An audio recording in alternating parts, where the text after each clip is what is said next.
Hey everybody, welcome to the Jimmy Dore Show. I'm here with Steph Zamorano and Ron Placone. Hello. Hello.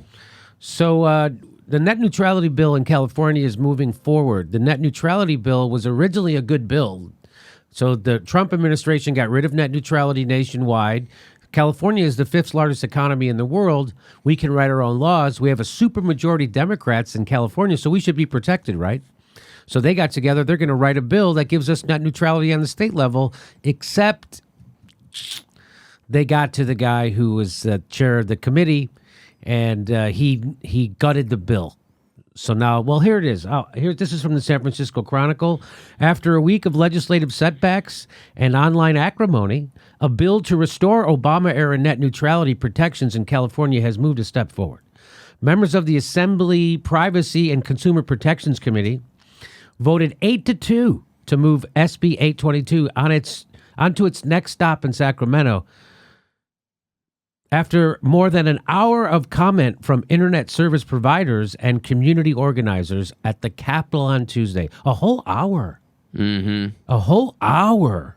Wow, that's something. State Senator Scott Wiener, now this is the guy who wrote the bill, and the bill he wrote was good. He said he supported the effort to move the bill on, despite the amendments made last week that he said eviscerated protections from internet users, including young, low-income, and minority communities with limited internet access. I wonder why Scott Wiener decided to support the effort to move the bill on, even though he said it was eviscerated. Well, he's hoping to make some changes between now and August 17th. That's what's happening? Yeah, So he in can the make- assembly, he's hoping to have a seat at the table because he had a big debate with Nigel Santiago. So he's hoping that they can make some of the changes. If they do not by that deadline, he plans to withdraw his support. But it might move forward anyway. So here's what he says. He says that he told the committee he would have loved to have passed the bill as it stood in early June, but said it had been gutted by the Assembly. Yeah, that's like we said. Mm-hmm. That hearing was marked by a tense exchange between him and Assemblyman Miguel Santiago. Now, Miguel Santiago is the bad guy in this story. Miguel Santiago is the guy who takes money from AT&T, and Miguel Santiago is the one who gutted the bill. Miguel Santiago is the guy, he's a assemblyman from Los Angeles, and he's the one keeping you from net neutrality. He's our own little Trump here in California. So just like Anthony Rendon could kill single payer like a little Trump, Assemblyman Miguel Santiago, like a little Trump, can keep you from net neutrality. And for what? For money.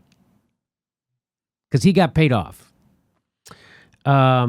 The bill in its current form no longer protects net neutrality and is not worth passing, Wiener said in a statement, which is weird that so again, you say he's got a commitment or an agreement from Santiago that they're going to get together again and fix the bill. Mm-hmm. Okay.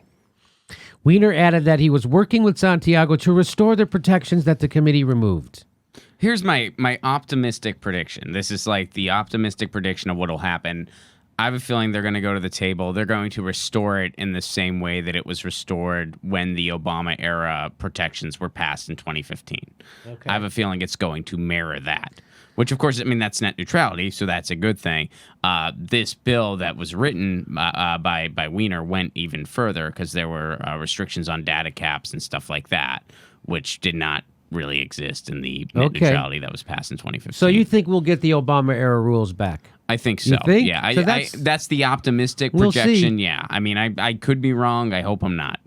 Well, Wiener warned the Privacy Committee that he has no intention to pass a fake net neutrality bill if he's unable to restore the bill's original protections. So he's saying that if Santiago doesn't reinstate the bill's protections that was originally in there, he has no intention to, so they're not going to pass it.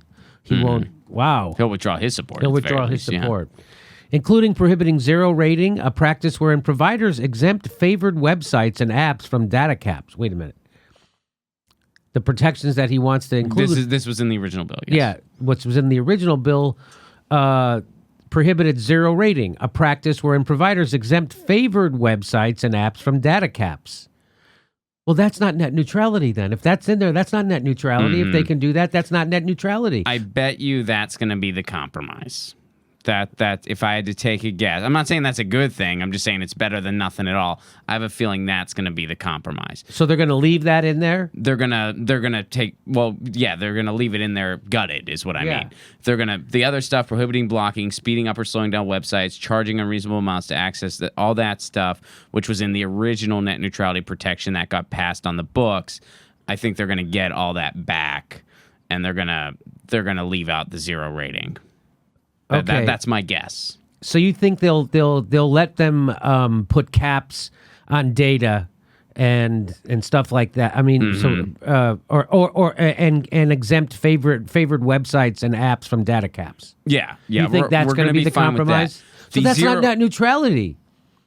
Well, we're going to get that back, is what I'm saying. You think we're going to get that back? We're going to get that back. What I think where the compromise is going to be, my projection, the 0 rating, which basically means if you use an approved video server from your ISP, it doesn't go against your data usage. If you don't, it does go against your data usage. I have a feeling they're going to compromise on that. That's what we're going to, which, is wrong. I mean, 0 rating, prohibiting that is a good thing. But, it wasn't really cemented in the original net neutrality protections. So I have a feeling they're just going to pretty much duplicate. Okay. That's my guess. So Weiner says that if they don't do that stuff, that he's not going to, he's going to withdraw the legislation. Bill Devine is an AT&T vice president, said that state officials risk squandering the chance for California to be on the threshold of a second wave of technological revolution. AT&T opposed the bill. Bill Devine is a bullshitter. Don't listen to Bill Devine. Bill Devine's a paid tool who's working against you. Bill Devine is the enemy of the people, and he's doing this for money. That's who Bill Devine is. Bill Devine is a greedy corporatist, and he wants to screw you over. That's what that is. That's who Bill Devine is. Bill Devine's pretty much a big asshole. That's who Bill Devine is. And he's like a used car salesman. He's trying to trick you. He's trying to trick you into thinking this is good for you. That's what an asshole does, and a used car salesman like Bill Devine. Mm-hmm. Absolutely. I shouldn't get down in the gutter name call like that. But Bill Devine is an asshole. Well, when the free and open internet is at stake, it's hard not to get very frustrated. It's hard not to. Bill Devine, go fuck yourself. There you go. Hey, please make sure you subscribed. Even if you think you are, you probably are. It only takes a second to check. And then click that bell to make sure you get a notice every time we drop a video. They won't tell you every time anyway, but it's the only thing we can do to fight back against the bastards. So please make sure you're subscribed and click that bell. And our next live show is July 15th in Chicago. And after that, July 27th in Burbank, California. Special guest on that show, Abby Martin. And if you could become a patron, that would be fantastic. We give you hours of bonus material every week. Thanks for your support.